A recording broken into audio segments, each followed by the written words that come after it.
sede santos,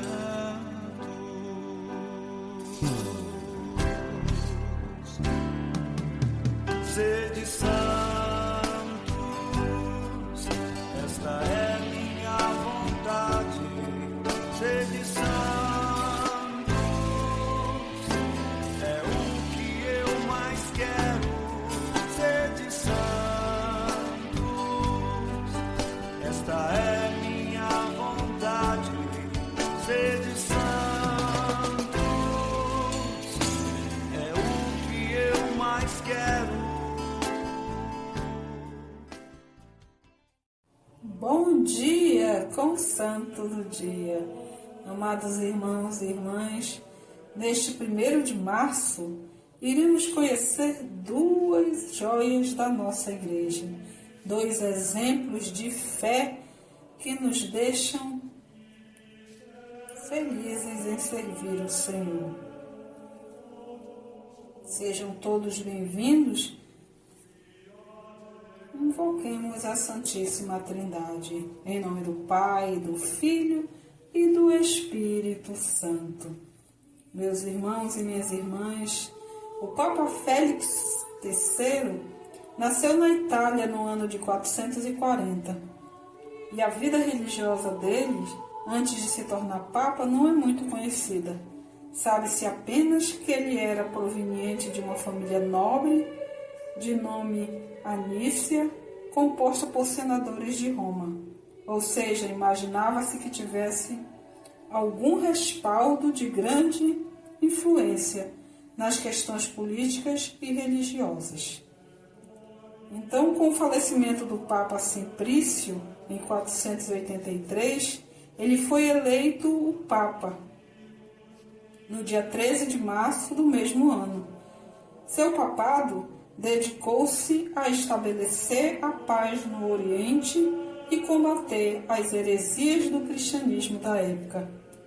A luta pela purificação da doutrina envolveu um combate com Eutiques, um monge de Constantinopla que fundamentava o monofisismo.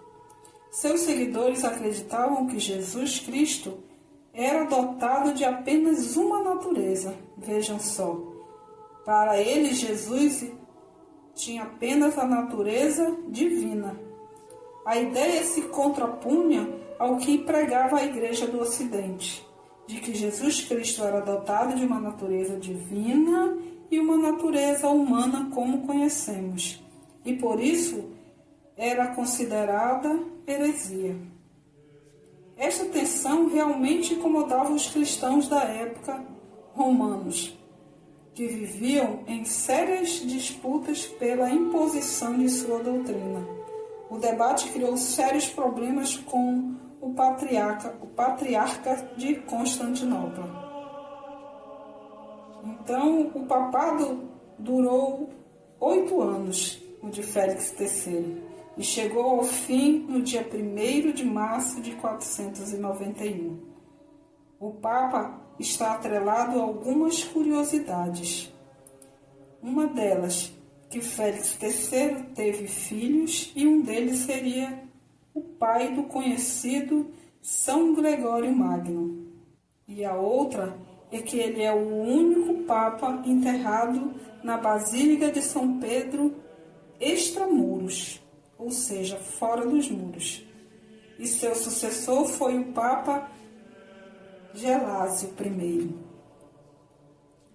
E agora conheceremos Santo Albino, bispo de Angers. Santo Albino, ele nasceu em 469, em uma família cristã que estava em ascensão social e financeira. Ele era de Vannes, sua cidade natal na Bretanha, e era uma criança reservada, inteligente, pia e generosa.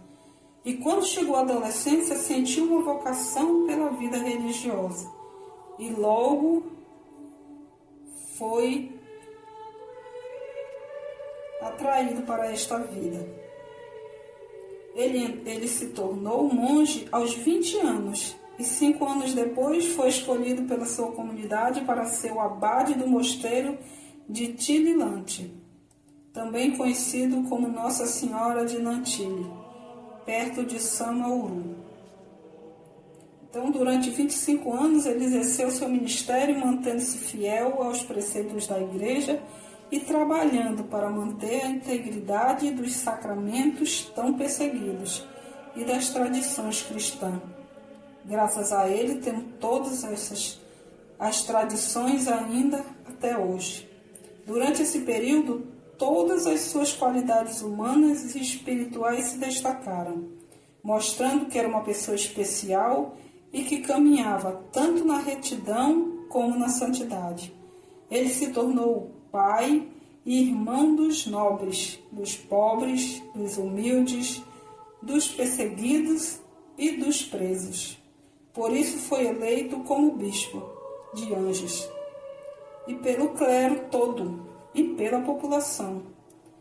O amor que a população demonstrou e a admiração imensa que todos tinham dele. Então, seus feitos, enquanto bispo, ele trabalhou incansavelmente para moralizar os costumes, lutando com o que era muito comum na época em que vivia, os casamentos incestuosos, quando os ricos da corte se casavam com suas irmãs ou filhas. Por isso ele convocou os concílios regionais de Orleans em 538 e 541 e participou dos dois. Arriscando a sua vida com o apoio da Santa Sé, ele conseguiu prosseguir na difícil e perigosa campanha de moralização cristã. Depois do concílio de 549, ele foi representado por seu discípulo e sucessor, o abade Sapaldo. A tradição atribui a Albino algumas situações prodigiosas, cobertas pela graça divina e com a abertura das portas da prisão e a libertação de presos. Ele fez a sua Páscoa no 1º dia de março de 550 e foi enterrado na igreja de São Pedro, em Anjos. Em 556, uma igreja foi dedicada a ele, com uma cripta para onde seu corpo foi transladado. Ao lado da igreja foi criado um mosteiro beneditino, cujo primeiro abade foi Sapaldo. As relíquias do santo foram tiradas dali e levadas para a Catedral de São Germano, em Paris, no ano de 1126, quando seu culto já estava presente em praticamente todas as cidades e países: França, Itália, Alemanha, Inglaterra, Polônia e vários outros. Por causa do seu exemplo de moralizador, ele foi considerado um dos santos mais populares da Idade Média, e sua festa litúrgica é comemorada hoje, o dia de sua morte. Então eu convido todos vocês a estar conosco amanhã em mais um Santo do Dia e podermos compartilhar essas lindas joias da nossa igreja. Que Deus abençoe a todos.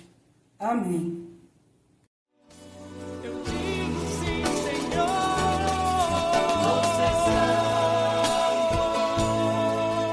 esta é minha resposta. Você santo.